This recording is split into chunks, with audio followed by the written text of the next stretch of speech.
Kang'o Ka Jaramogi. This is Oginga Odinga's homestead. This is where Raila was born. This is where he was raised. I want to ask my colleague behind the lens just to pan to my left and show you the grave that the former Prime Minister will be laid tomorrow. We are heading to the final stages, or rather the finality of the 72-hour period that Raila had wished to be interred upon his death, and that journey is coming to an end tomorrow. The grave you're seeing on your screens right now, that is where Raila will be laid tomorrow after a mass that will be held at the Jaramogi Oginga Odinga University of Science and Technology. And immediately after that, that is a public session. After that event, the body will be brought here for a final interment here. And we heard from his elder brother, Buro Odinga, the other day, mentioning that the burial, according him, burial rites that will be done in a private ceremony, in the sense that close family members and only probably close confidants of Raila will be allowed to attend the burial ceremony here. Remember, Raila will be buried just next to his father. The mausoleum you're seeing, the structure you're seeing on your screen right now, if my colleague can just show you the structure that you're seeing, that is the mausoleum that is accommodating the grave of Oginga Odinga, the father of Raila Odinga. And we are hoping, we've spoken to some people, and we tend to believe that the reason that this grave has been dug here is because probably there is a possibility of a mausoleum also being constructed for Raila Odinga, given the role that he has played in steadying the governance of the country. Remember, he's played quite a critical role in just ensuring that there is stability in the country, there is proper governance in the country. Some of the reforms that we really can't talk about right now because it is massive. It is leaving behind a legacy that will be etched in the history books of the country, and that legacy is indeed indelible. Mary, before I continue much, I want to invite a member of the Luo Council of Elders. Remember, Raila died at 80 years. That is quite a massive achievement. And I want to just invite a member of the Luo Council of Elders to tell us, what do we expect tomorrow? What are some of the burial rites that we need to, we can look forward to tomorrow, as to just help us, our viewers, understand what are those rites that are performed in accordance with the Luo customs and traditions. You will tell us your name, you will tell us where you come from, and what should Kenyans expect tomorrow with regarding the burial rites that will be accorded to the person of Raila's stature. Yes. Your name first? My name's Mzee Pascal Abanja Kutieno. I'm the elder of the clan of Kakan. Kakan clan is the clan where the mother of Raila comes from. And we are here with our people. We came here together as the tradition requires. The first thing is that Luos were not taking very long to be buried. Yeah, just like Raila has made it clear, this was the way it was done. And I am very sure that the care of Luo, who is together with us, is on the other side. We know that he mentioned very clearly earlier on that the Luo funerals had become so extravagant, such that some people have turned it into business. This was something Raila was not happy about, and he mentioned it at the funeral of the late Ker Otondi. So, as it is, 72 hours is just the right time so that we go for but the body is buried within 72 hours. Now, how? When a Luo elder dies, more so when he dies in the morning, an elder is not mourned loudly. An elder, they just cry, because they are annoyed, they are angry. But they don't announce it. They don't make official announcement that Mzee has died. So it goes on. They keep on going like that until evening. Now by evening, the first wife makes the announcement, that is called nduru. He makes the big nduru now to show that so-and-so has died. Yeah, and then he is mourned through that period. When the morning comes, what will happen is that the young men will go with bowls. They will go for terubur. And then they leave the body. They have left the body when the grave has been dug. Then when they come back with the cow, with animals and so forth, they come when the body is now being put in the grave. So tomorrow, after the final mass that will be held at the Jaramogi Oginga Odinga University of Science and Technology, we will expect the body to be brought here where he will be laid for his final journey.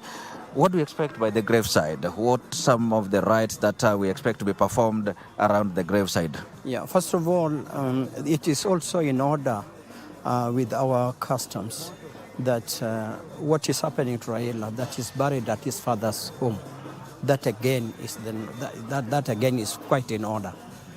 When he is going to be buried, this is the home of the father.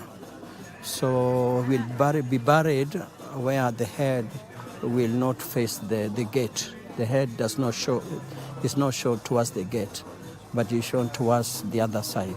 Only the museum of the home will have the head towards the gate here. What will happen then, the body will be brought in, and then, Wazir will be there, and then, the body is then brought, because now today it will be done in a Christian way. Yeah, so because it's going to be done in the Christian, they will not follow the traditional things that were done, but it will be done normally done in the evening. Yeah. And throughout the day, we saw those people who came here. They brought bulls, they brought cows. What is the significance of that in Luo customs and traditions? Yes, now bulls were really the wealth of Luos. African wealth is really the cows and all that. These were the real wealth. And so when these people bring wealth, their cows, even as we brought ours, it is a sign that we are sending him to the ancestors with the wealth that we have. It's a show of what we have as the wealth, and that is our pride. As Luos, the cows were our pride, and so we show we display that to show the strength of the community. So that they were brought is very good. Are they supposed to be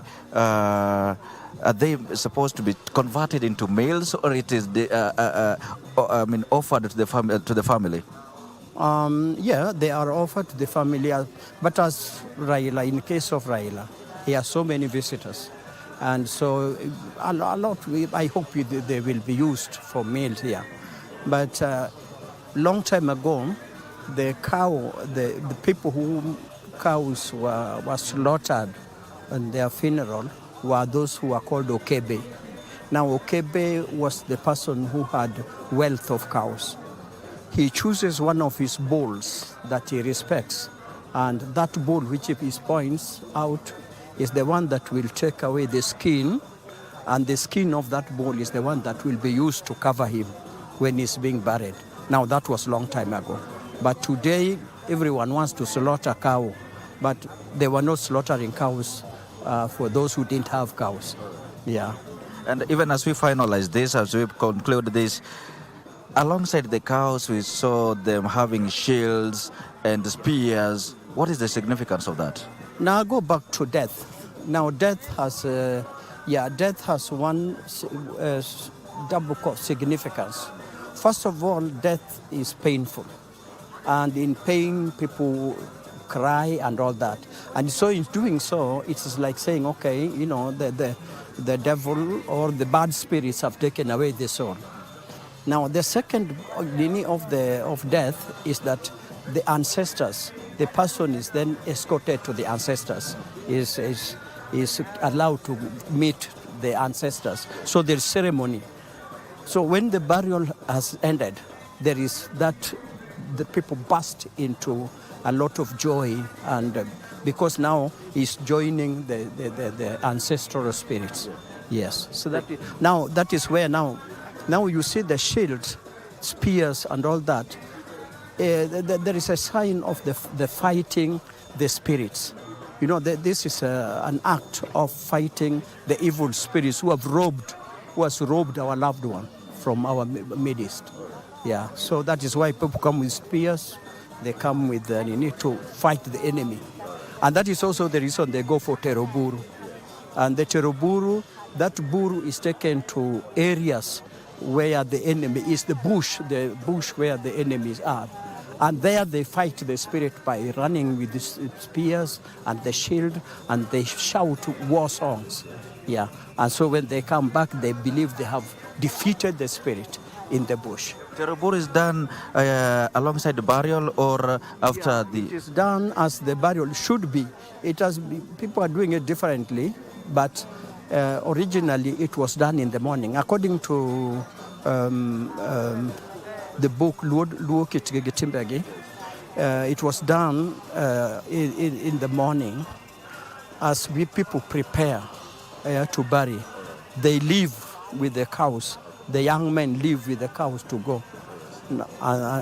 So when they come back, they are met by those who are here, some elders. And then that time comes when now the fellow goes to this put down. Yeah. Thank you so much. Well, Mary, that is a member of the Luo Council of Elders, just explaining to us some of the rites that we expect tomorrow, as we will be laying, the body of Raila will be laid here as part of his final journey just next to his father. And we'll be beaming that live to our viewers right here at Kang'o Ka Jaramogi. Kang'o Ka Jaramogi right now must be so famous because we've been here. We've come here for the longest time since the news of Raila's passing was broken. And before the burial ceremony, which is private, remember, we will have the body that is currently lying at Opoda Farm. Opoda Farm is the home of Raila here in Bondo. The body is currently lying there now. Some of the people are still having a chance to view the body for just to pay their last respect to former Prime Minister. From that, in the morning, that body will leave Opoda Farm and be taken to Jaramogi Oginga Odinga's University of Science and Technology for the final mass before it is brought here at Kang'o Ka Jaramogi for final interment.